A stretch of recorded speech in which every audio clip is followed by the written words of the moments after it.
Hello everyone, welcome to our YouTube channel.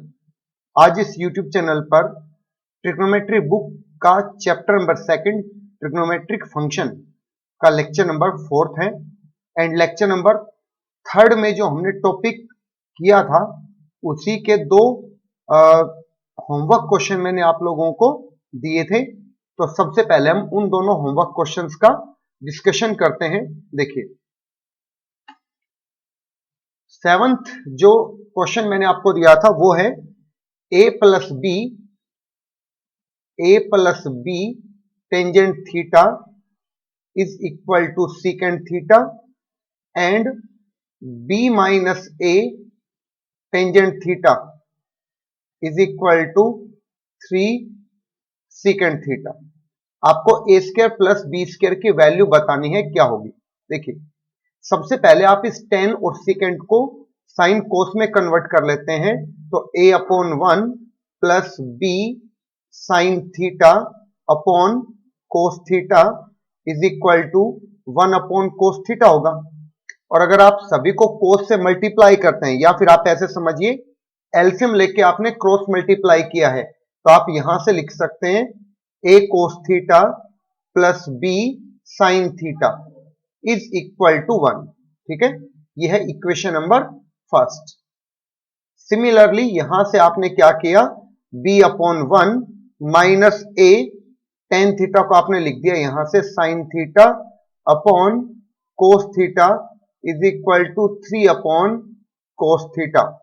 यहां से अगर आपने कोस से अगेन मल्टीप्लाई किया तो आपके पास आएगा b cos theta minus a sine theta is equal to 3, which is equation number 2.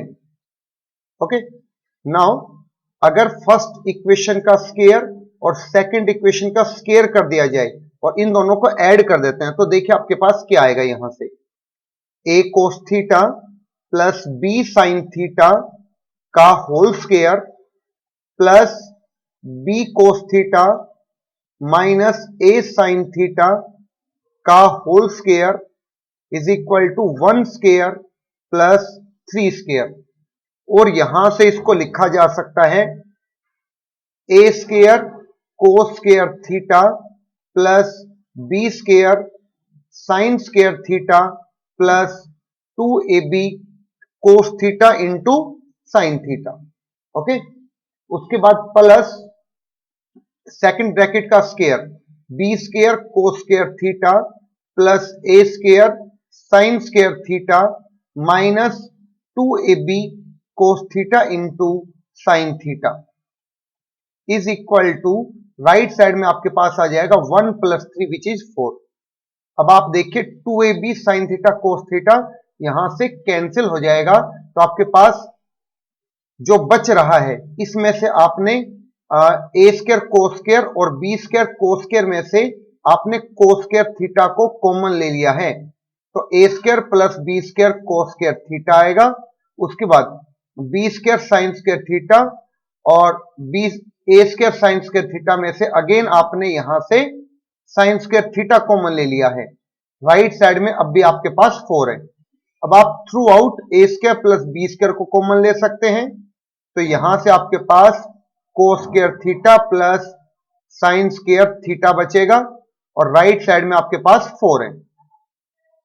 अब a square plus B square sine square plus cos square की वैल्यू 1 है, आगे 4, तो यहां से a square plus B square की वैल्यू कितनी आएगी, यहां से 4 आएगी।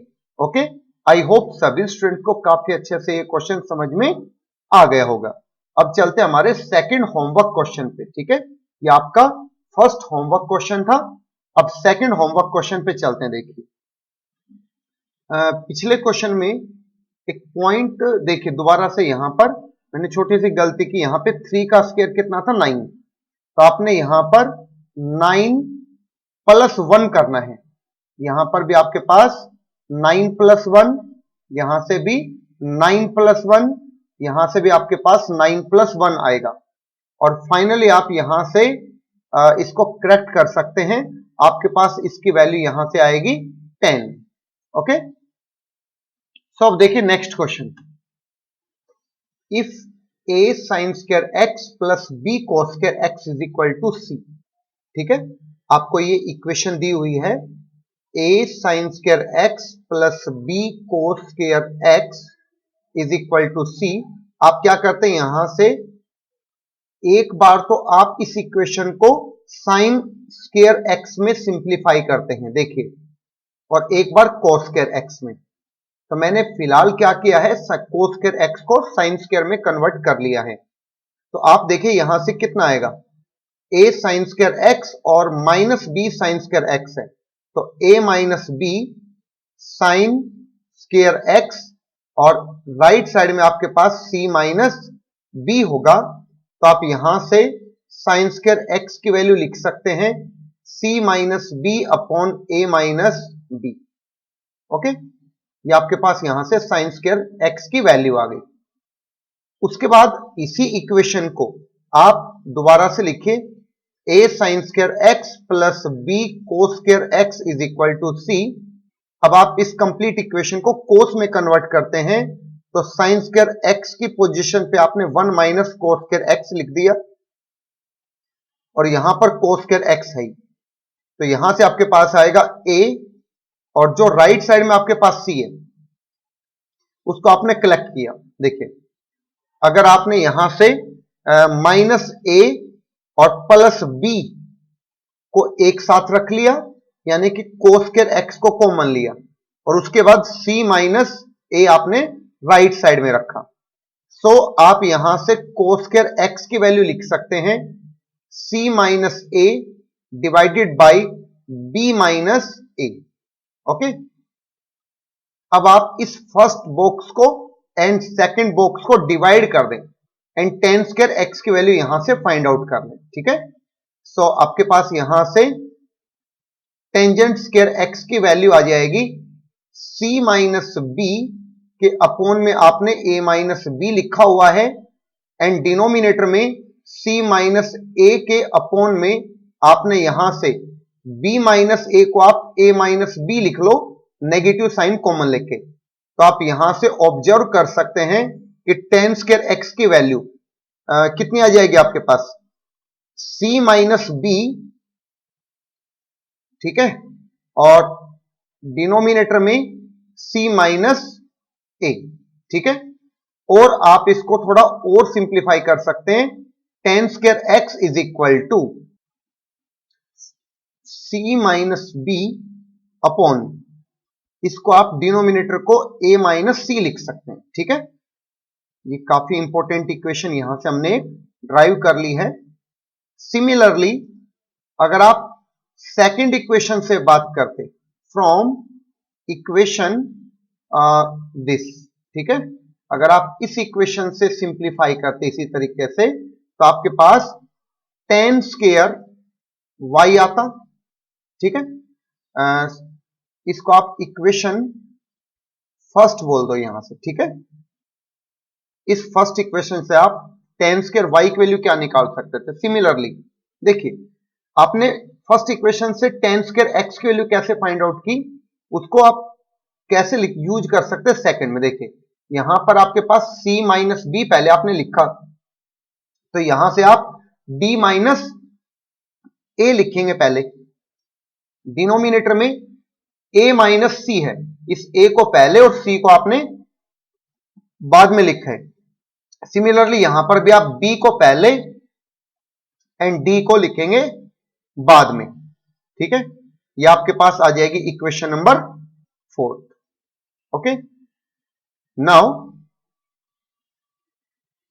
देखिए, आपको दिया हुआ है यहां से a tan x is equal to b tangent y, और अगर आप यहां से a अपॉन b की वैल्यू फाइंड आउट करते हैं, तो आपके पास आएगी tan y upon tan x और a square upon b square की वैल्यू। अब अगर आप इसको दोनों तरफ स्क्वायर करते हैं, तो आपके पास यहां से आएगा tan square y upon tan square x। ठीक है, अब आप यहां पर इनकी वैल्यूज यूज करो, tan square y fourth equation से आप लिख सकते हैं b minus a upon b minus d, and tan square x का रेसिप्रोकल जब आप करेंगे तो a minus c upon c minus b आएगा।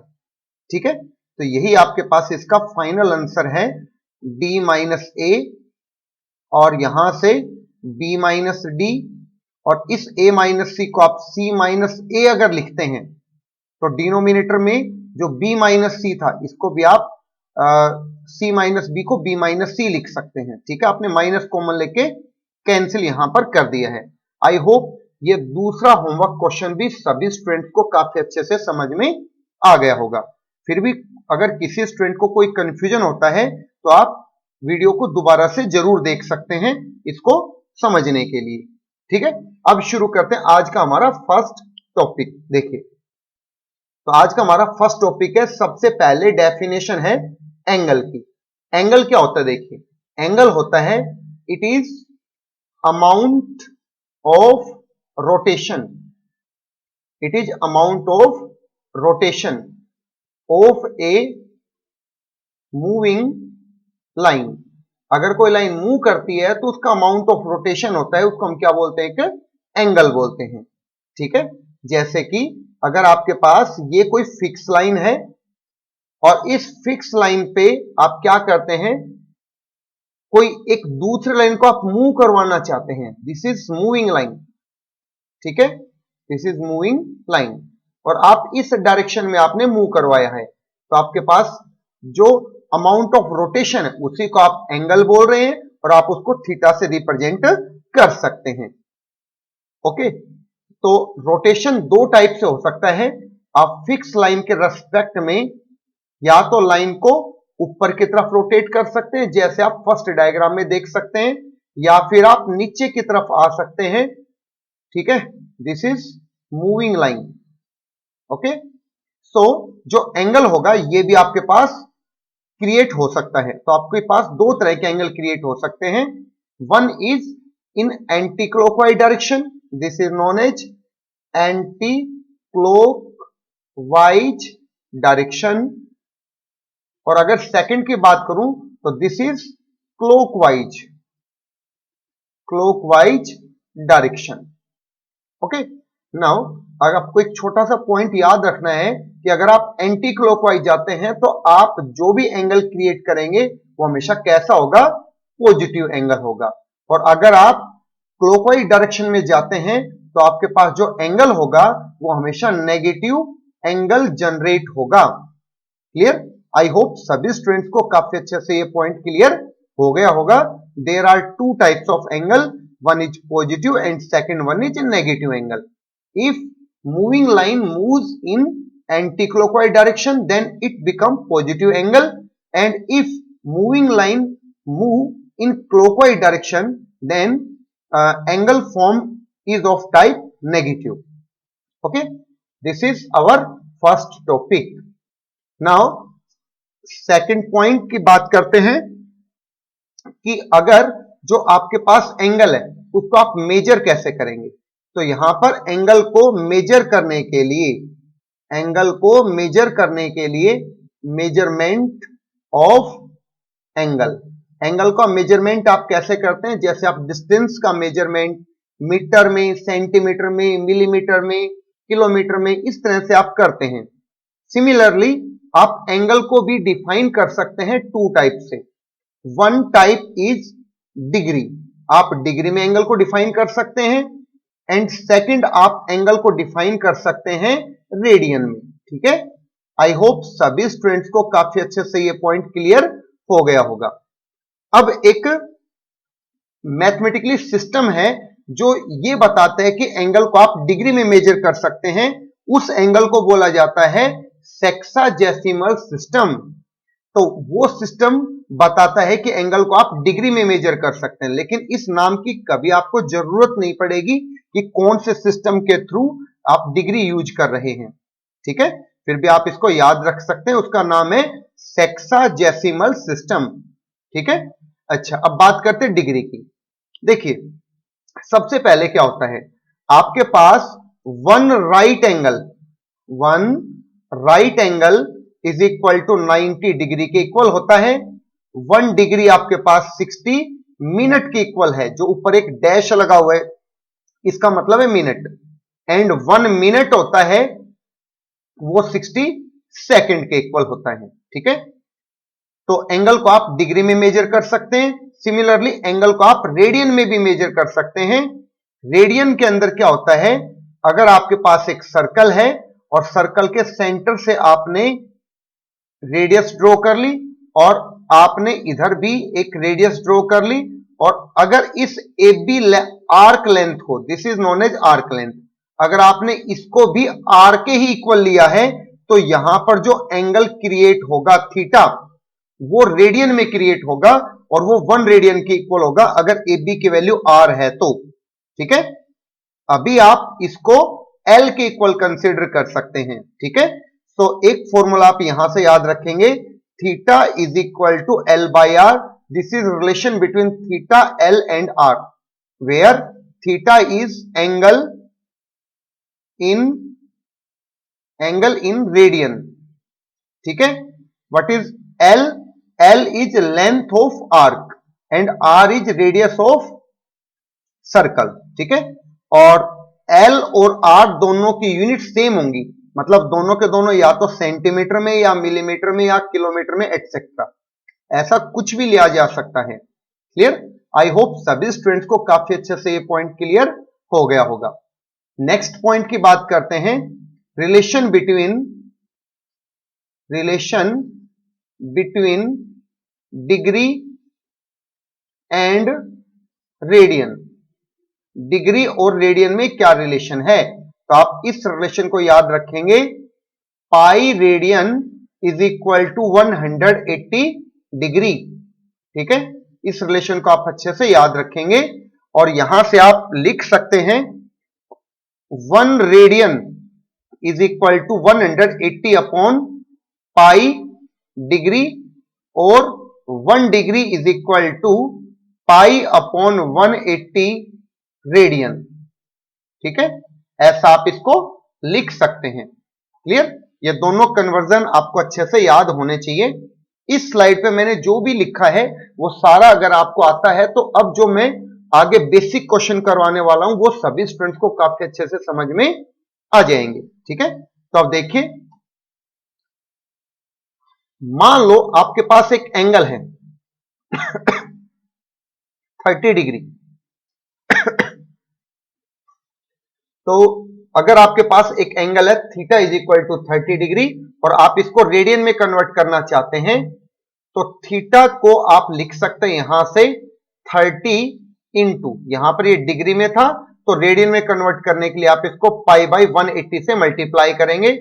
ऐसा करने से आपके पास ये रेडियन में कन्वर्ट हो जाएगा और इसको जब आप कैंसिल करेंगे तो आपके पास पाई बाई 6 रेडियन आ जाएगा, और सिंपली इसको पाई बाय 6 ही लिखा जा सकता है। उसके ऊपर या तो आप स्मॉल c लिख सकते हैं या फिर सिंपल आप पाई बाय 6 लिख सकते हैं।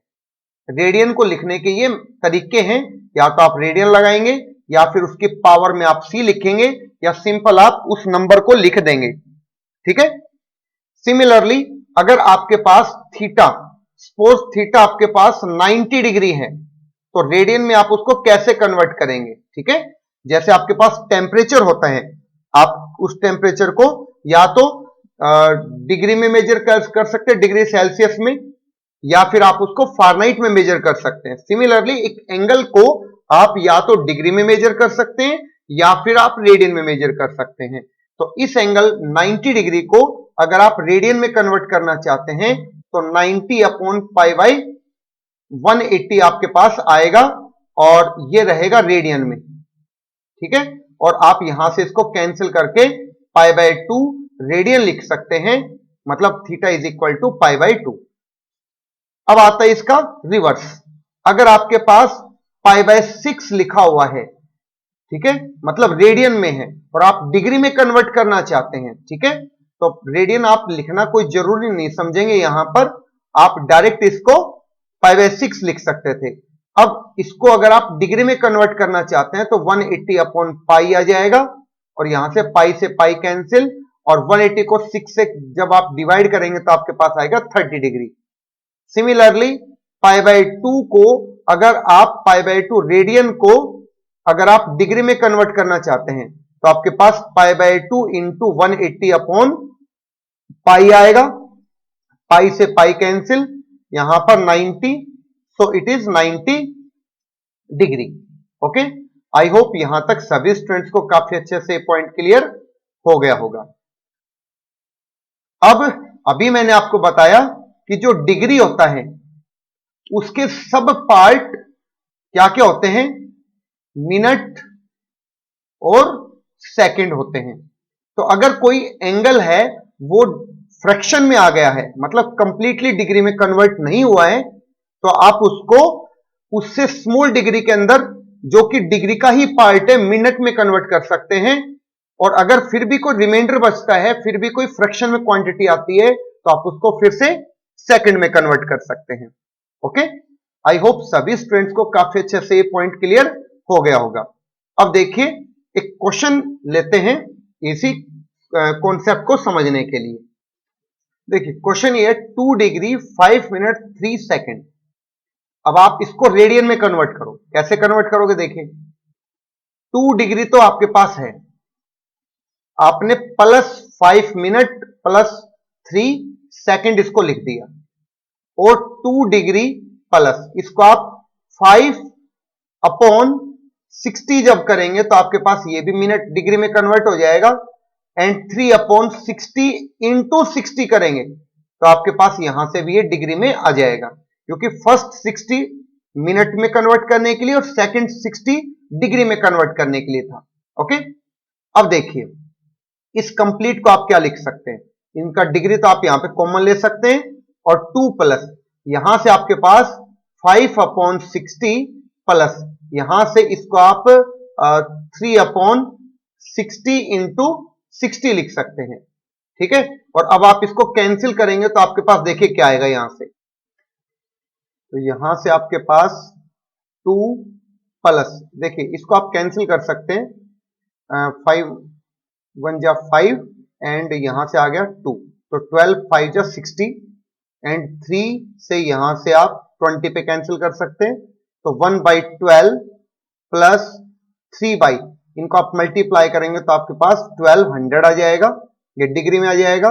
इसका आप एलसीएम ले सकते हैं, तो एलसीएम आपके पास 1200 आना चाहिए, एंड यहां से 2400 प्लस यहां से सिर्फ आपके पास 100 बचेगा एंड 3। ठीक है, इसको आप ऐसे सिंप्लीफाई कर सकते हैं। उसके बाद इन सबको आप ऐड करेंगे तो 2503 आ जाएगा। ठीक है, अपॉन 1200 डिग्री।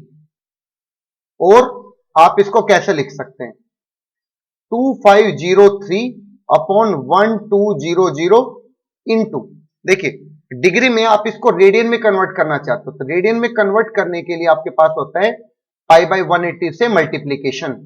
ठीक है, इसको आप ऐसे मल्टीप्लाई करेंगे तो रेडियन में आ जाएगा यहां से। ठीक है, और यहां से बस ये रेडियन में ही यही इसका आंसर है कि 2503 अपॉन यहां पर पाई और यहां पर 1200 इंटू 180, इसको आप मल्टीप्लाई कर सकते हैं और ये आपके पास रेडियन में इसका आंसर आ जाएगा। ठीक है, अगेन मैं रिपीट कर देता हूं, इस रेडियन को आप यहां पे लगा भी सकते हैं या ना लगाएं, कोई इश्यू नहीं है।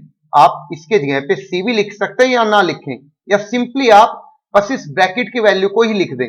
इसके अलावा आपको अदर वैल्यूज या रेडियन या डिग्री, रेडियन या सी लिखने की जरूरत नहीं है।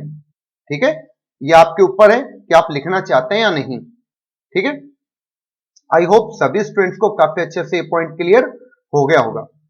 अब चलते हैं आज का हमारा, देखिए theta is equal to L upon R based question पर।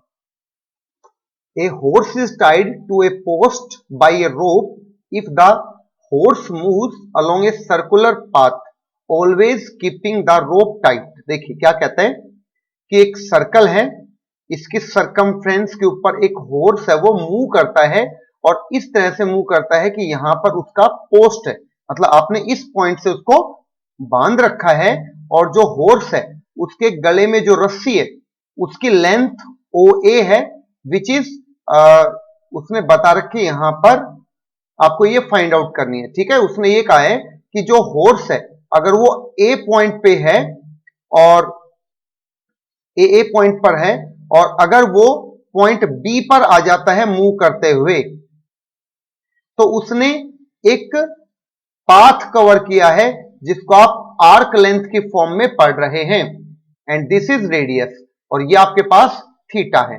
ठीक है, सो एल की वैल्यू आपके पास यहां से 88 मीटर दी हुई है, एंड थीटा उसने 72 डिग्री दिया है।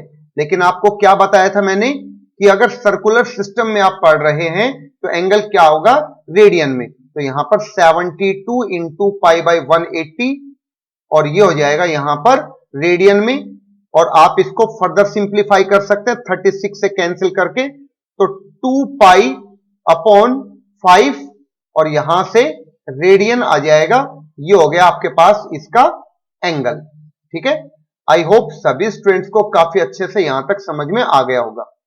नेक्स्ट बात करते हैं, हमें फाइंड आउट करना है उसके गले में जो रस्सी है उसकी लेंथ कितनी है, length of the rope, means आपको यहां से आर फाइंड आउट करना है। तो आपको पता है थीटा का फॉर्मूला क्या होता है, एल बाई आर, और यहां से R is equal to L by theta, और आप इसको लिख सकते हैं R is equal to L. L की वैल्यू हो जाएगी यहां से 88 अपॉन थीटा, थीटा यहां से 2 पाई बाई 5, तो 5 को आप ऊपर लिख सकते हैं, और 88 इंटू 5 अपॉन 2 इंटू इस पाई की वैल्यू आप 22 इंटू 7 लिख सकते हैं। यहां से ये 4 पर कैंसिल हो जाएगा, और अब ये 2 पर कैंसिल हो जाएगा, तो 2 इंटू 5 इंटू 7, तो आपके पास यहां पर 70 मीटर इसमें उस लेंथ की उस रोप की लेंथ आ जाएगी आपके पास। ठीक है, जो हॉर्स के गले में बंधी हुई है। ठीक है, आई होप सभी स्टूडेंट्स को काफी अच्छे से ये क्वेश्चन समझ में आ गया होगा। अब चलते हैं नेक्स्ट क्वेश्चन पर। देखिए यहां पर, if the angular diameter of the moon is 30 minute, how far from the eye a coin of diameter 2.2 centimetre can be kept to hide the moon. देखिए यहां पर कोई ऑब्जर्वर है, और उसकी यहां पर मैं आई कंसिडर कर लेता हूं, और उसके हाथ में कॉइन है।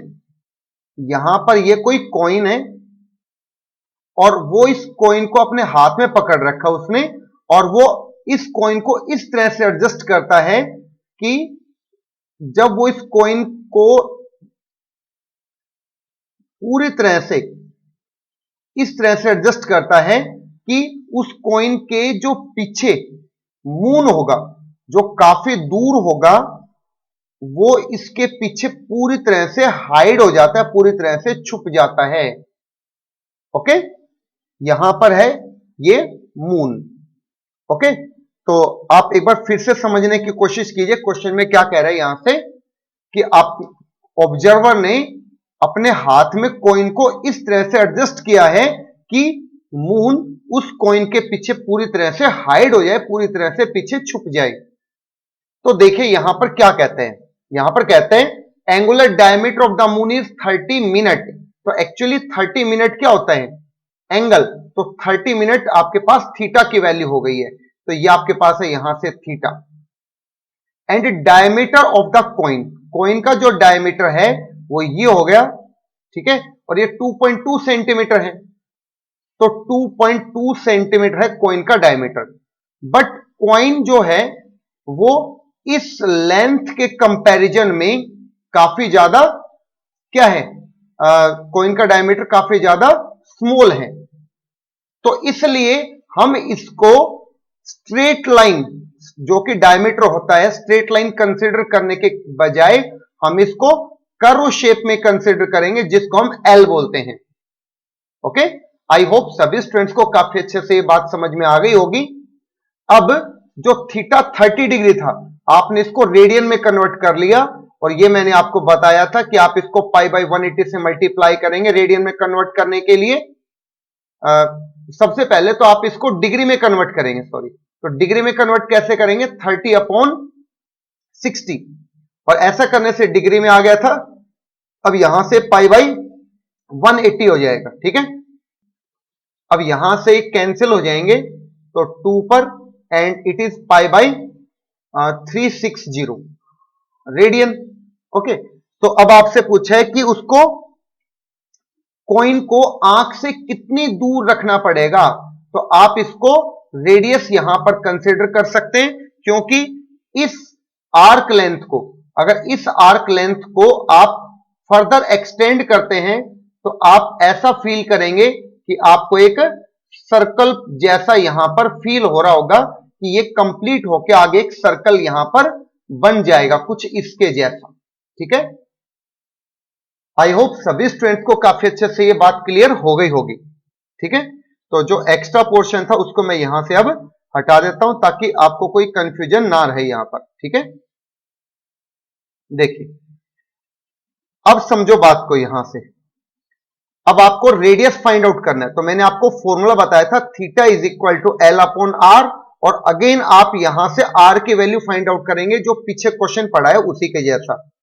तो आर की वैल्यू आपके पास आएगी theta upon L upon theta, और एल की वैल्यू आपके पास 2.2 एंड थीटा की वैल्यू पाई बाई 360 है। ठीक है, और ये सब किस में होगा, सेंटीमीटर में। तो फर्दर आप इसको सिंप्लीफाई करेंगे, 22/10 इंटू पाई की वैल्यू 22 और 7 आप ऊपर लिखेंगे, एंड उसके बाद 360 को भी आप यहां से ऊपर लिखेंगे सेंटीमीटर, और जब आप इसको फर्दर सिंप्लीफाई करेंगे तो आपके पास 252 सेंटीमीटर इसकी वैल्यू आएगी। ओके, आई होप सभी स्टूडेंट्स को काफी अच्छे से क्वेश्चन समझ में आ गया होगा।